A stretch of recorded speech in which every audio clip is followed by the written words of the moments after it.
briefed you on the importance of the dissolution of a company, which is also known as liquidation.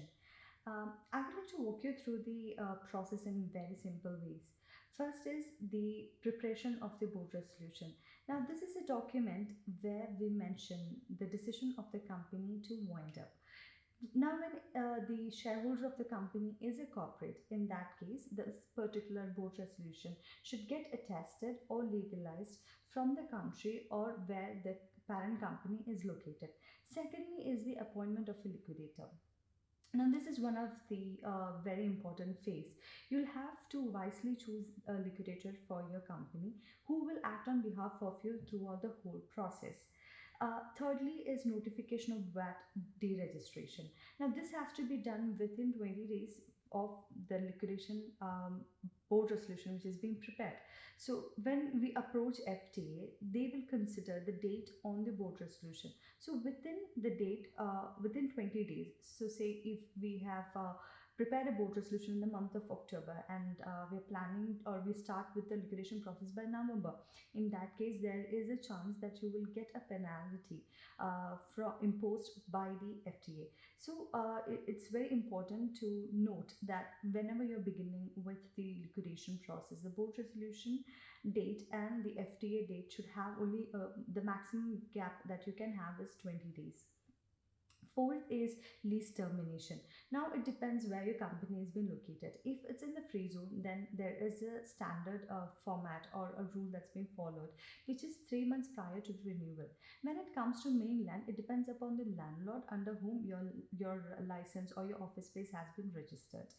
Uh, Fifth is the submission of all the originals or the submission of the deregistration request. Now, when it comes to free zone companies, the free zones would advise you to submit all company originals during this process, whereas for mainland company there is no as such where you'll have to submit any kind of originals. You'll just have to have submit the deregistration application and the board resolution for the same.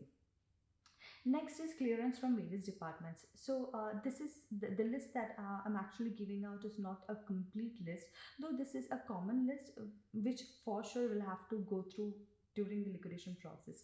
Firstly is the bank clearance. So it is important that you need to get your bank clearance done before your license get liquidated.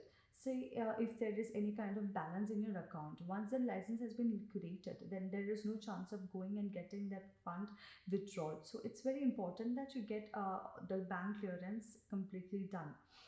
Next is the immigration clearance. In this case, or this phase is where you should make sure that all visas under the license is cancelled and you get a clearance from the immigration department. Next is customs clearance. If it's a trading company, for sure they will have a customs account being open, so that has to be cleared for sure. Next is the telecom, the RTA, the other departments. Also, it is mandatory to have a Etihad Bureau report taken, and if there is any kind of case happening on the company, then in that case also the clearance from the court is mandatory. Next is newspaper advertisement. Now, when we say newspaper advertisement, it depends where your company is liquidated again.